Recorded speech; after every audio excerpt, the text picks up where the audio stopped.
Welcome to the Empowered Plates, Empowered Lives podcast, the podcast that supports those on their journey to healing through the transformative power of food. I am your host, Giovanni, and today's episode is going to be a personal one about how I realized that I had some health issues.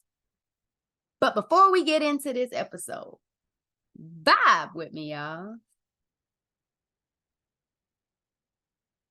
Welcome to the Empowered Plates, Empowered Lives podcast.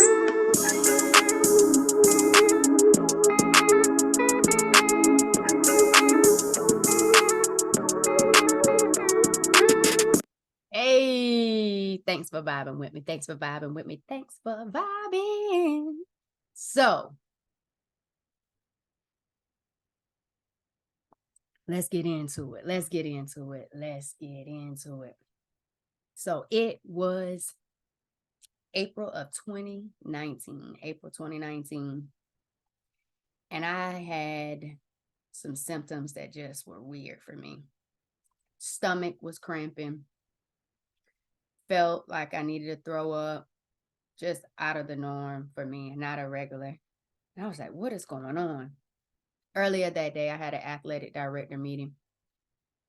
And we ate at a restaurant. At this time, my diet was already pescatarian. All I had was salad, I think some potatoes. Didn't have a lot. And no meat at all. And I'm just like, anybody else get sick? So I called up one of my bros. And I was like, Coach, how you feeling after today's luncheon? And he was like, I'm good. I'm good for it. I was like, oh, thought I had food poisoning or something. So I'm like, okay. That didn't really sit well. Contacted my nurse practitioner. Shout out to Ronisia. And went to go see her. And we chunked it up to stress. I had a high level of stress going on in my life at the time, and new environment, new school. So it's just like a lot of different things, and we couldn't really decide what was really happening. So it's like, okay. Didn't pay too much attention to it. Symptoms kind of went away. It didn't last very long. Let's fast forward to now, August of 2019.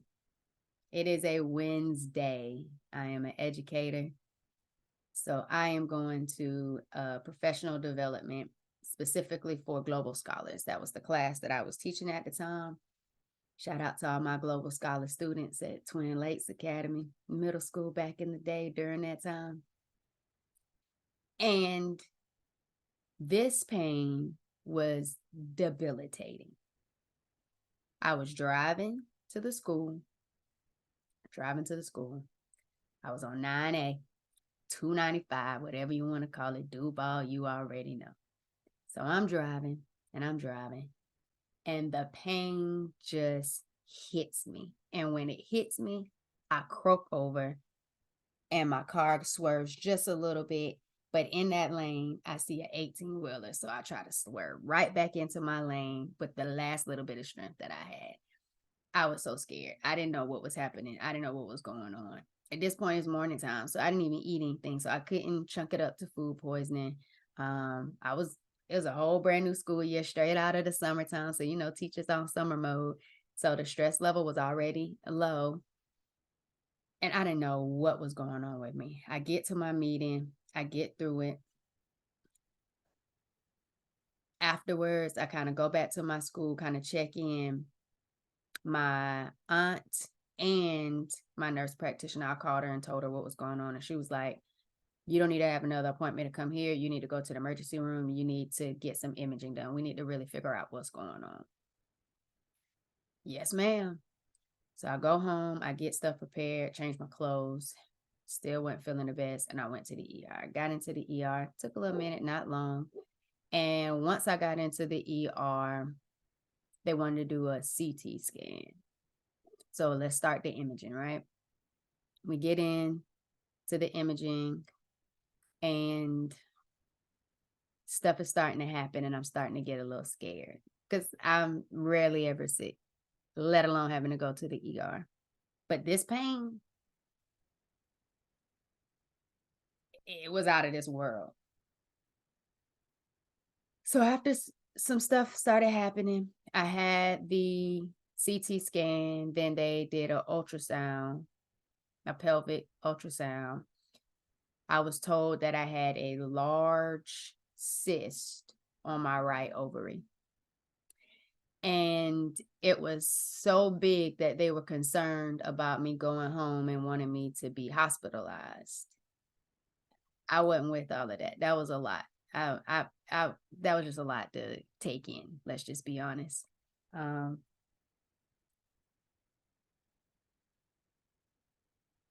when I hear cyst, I automatically think of the other C word, which is cancer. So that I automatically got fearful.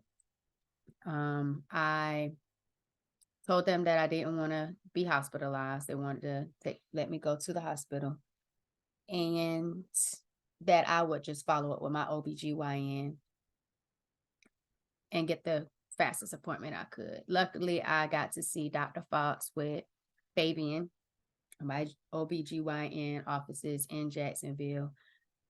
I got in on that Monday. So this happened on a Wednesday. I got in that Monday. That Monday, she looked at the information that I got from the ER. She did a pelvic ultrasound again. And she told me that due to my facial hair, my hirsutism, which I always just thought is something that I just got because I had other females in my family that had, facial hair too. I just thought it was something that just was, happening in my family. I never thought that it showed that it was a hormonal issue. Okay. So she said she suspected PCOS due to one, my facial hair. Obvious. I have it all the time. So I was wondering why didn't anyone say something about it or mention it before. And then, but the real kicker with the PCOS was I had irregular periods. I've always had irregular periods, and irregular periods aren't normal. So she saw the cyst on the ovary, said it was pretty large. She asked me if I wanted to have kids. Of course, I said, yes, ma'am. I think I do want to have kids. I would love the thought of having kids. And she said, well, one, you can get on birth control and I can prescribe you birth control, and that could potentially help you when your periods come on with pain. I said, will it treat anything? She said, not really. I mean, it'll help regulate your hormones, but it won't actually do anything in regards to the cyst. I said, okay, well, I'm not interested in birth control. I've never been a fan of that. Just not my thing. And we don't know exactly what it really is. We're just suspecting certain things. So how do I know exactly what this might be? And she said, well, I think it's endometriosis. And I would recommend you see Dr. Fox. Dr. Fox is her husband. And he is an excision specialist. So I said, okay, well, you can refer me to Dr. Fox. I would like to have the surgery in order to know exactly what's going on. And she said, okay. Truly appreciate the fact that she was listening to me. Truly appreciated the fact that my nurse practitioner, Ranicia, also my sorority sister, suggested I go get the imaging, because the imaging told us that there really was an unnatural thing happening inside of my body. So I go ahead and I go see Dr. Fox, her husband. And while I'm there, they're asking the preliminary questions. Definitely, again, the PCOS comes up, polycystic ovarian syndrome, with the presence of my facial hair, as well as the irregular periods that I've had year after year after year after year, never thinking that was really an issue.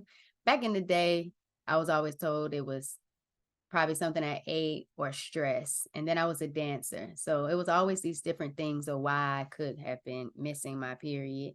But no one ever said, oh my goodness, you're missing your period. Something might be wrong. Let's do, some further research. Let's talk to your primary care physician about it. Never had that type of conversation. So Dr. Fox We talked some more. I have a family history of colon cancer. So I get referred to a gastrointestinal specialist.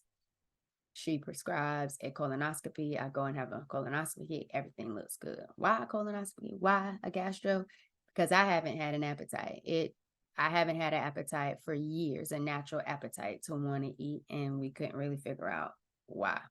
So because that was also a thing, a question, everyone wanted to make sure we were doing the proper procedures prior to going straight into surgery to make sure we knew what all was happening. And I appreciate that. I appreciate every person on my care team that was a part of this journey leading up to my diagnosis, because as I continue to learn more about it and learn more about other people's journey with identifying PCOS and endometriosis, adenomyosis, it could be a struggle, a long struggle. And that wasn't my struggle, and I'm grateful for that. So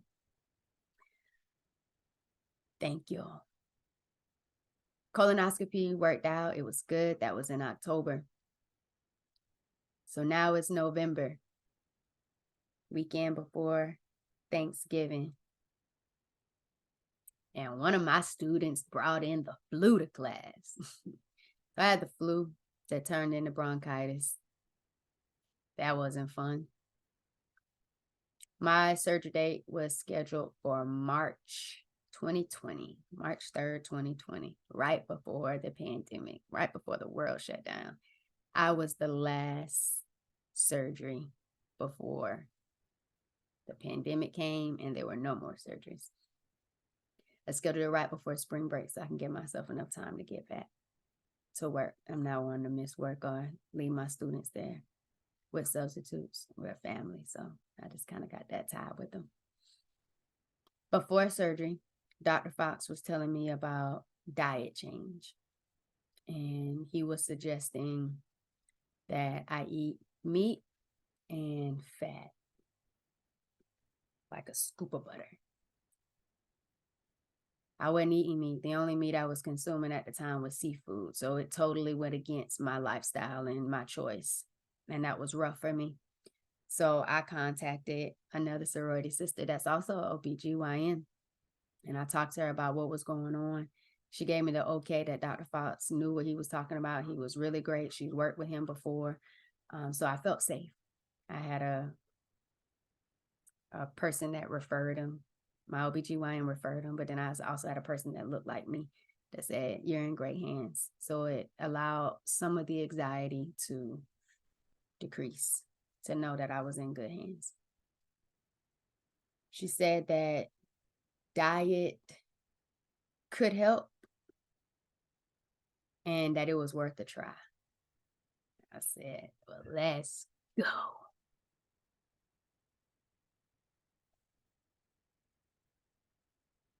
So started doing some research,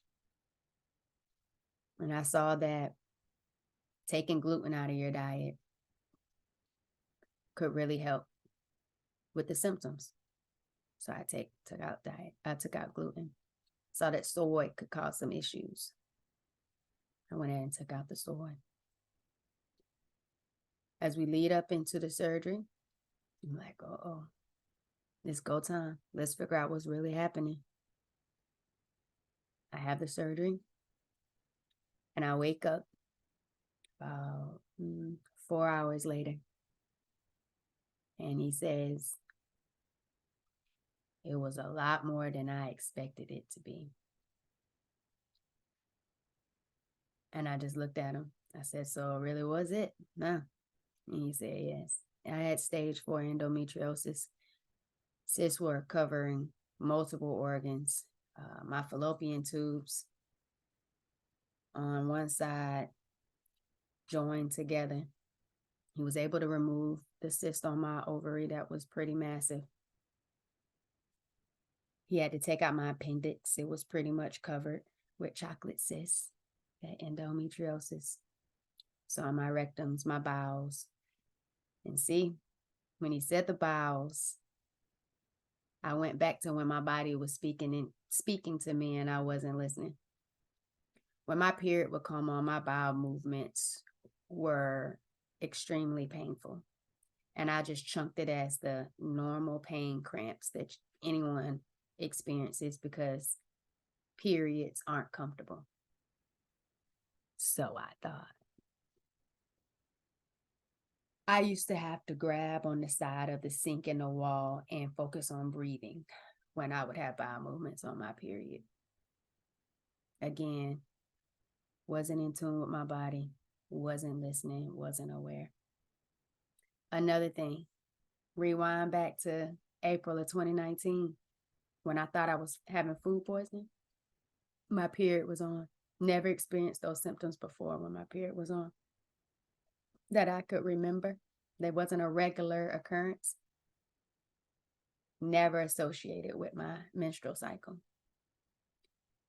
Once I realized people have been experiencing endometriosis or PCOS symptoms at a young age once they start menstruating, it took me back to 6th grade when I went to Bates Middle School. I had some lasagna from the country kitchen line. And I remember I was just throwing up, didn't feel good, and I was at home. Guess what? My cycle was on. I just thought it was something in the lasagna. You think there were other kids missing at school that day? No. So, stage 4 endometriosis confirmed March 2020 while the pandemic settles in and I can't get back to my students, my family, my classroom. Not only stage 4 endometriosis, there was also a spot in my pelvic abdominal area for adenomyosis, which is just endometriosis in the lining of your abdominal muscle. Even more pain. PCOS, of course, was confirmed. And then he also removed 2 small fibroids that were growing in my uterus as well that I had no idea even existed. I know people who have fibroids or suffer from it, but didn't know it was inside of me. Had no idea. At this moment, when the world is shutting down and I'm getting to know my body from the inside out, I realized that I wasn't as healthy as I thought I was. I was always a physical type of person. I won't say I always ate the best because I'm a country girl.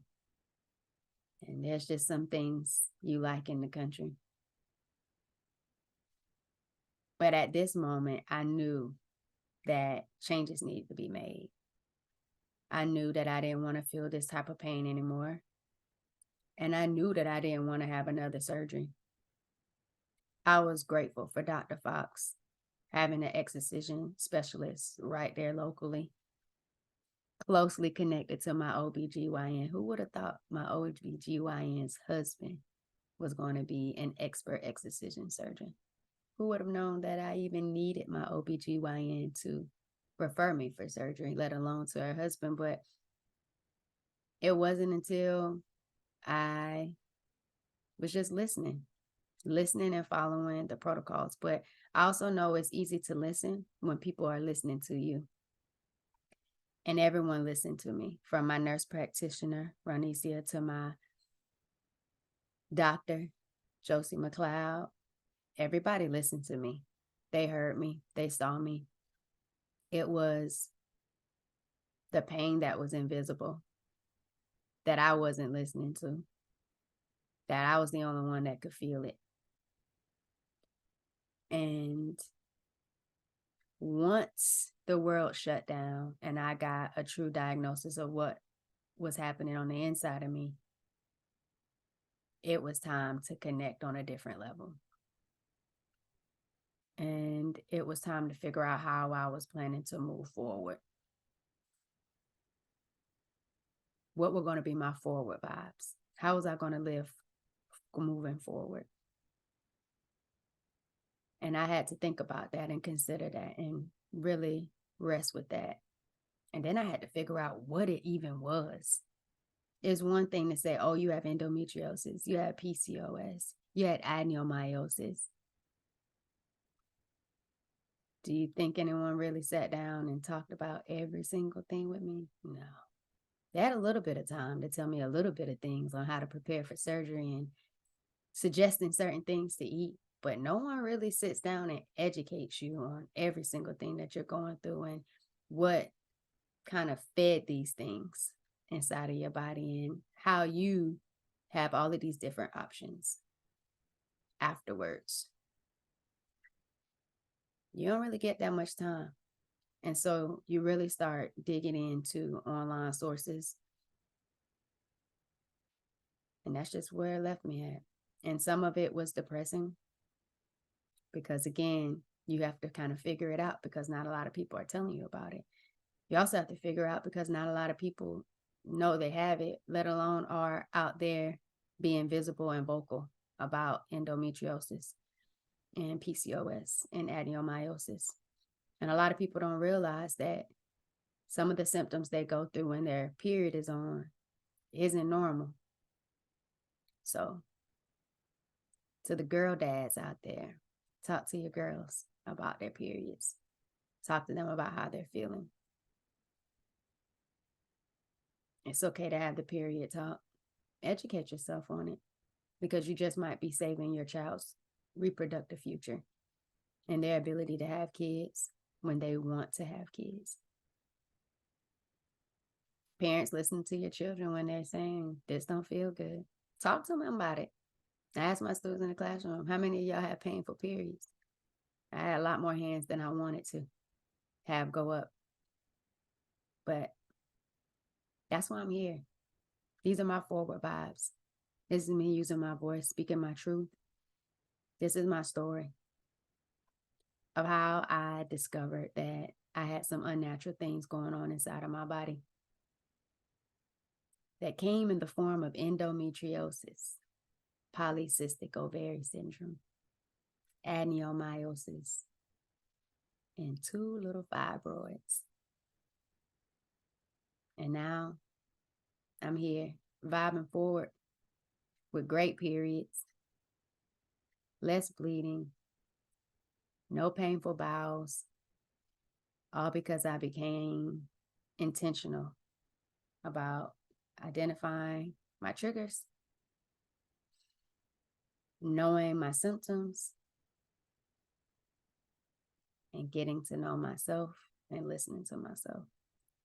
So I challenge you to figure out how are you going to live your life forward and what are you going to do to take care of you, let alone get to know you. So I hope you enjoyed listening to my story. I hope you're excited and intrigued to learn more about other people's stories, their journeys of strength, because they will be here on this podcast. Because this is a podcast of empowered lives. And I changed mine from an empowered plate with mindful eating. So until we meet again on the next episode, love and light, peace and prosperity.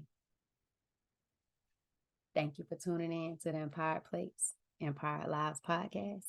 I am your host, Giovanni, and it's my absolute pleasure to go on this journey with you to healing through the transformative power of delicious food.